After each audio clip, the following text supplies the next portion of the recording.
भाइहरुलाई श्यामा सेवारो मुख नचप्नु सेवारो श्री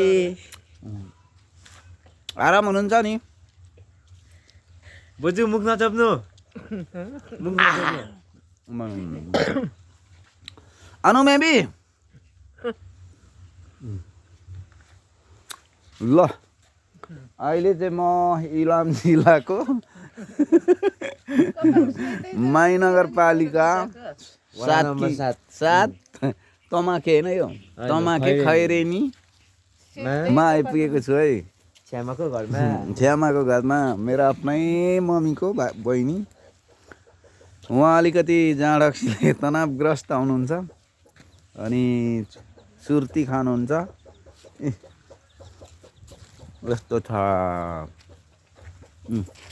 लजाउनु भयो ल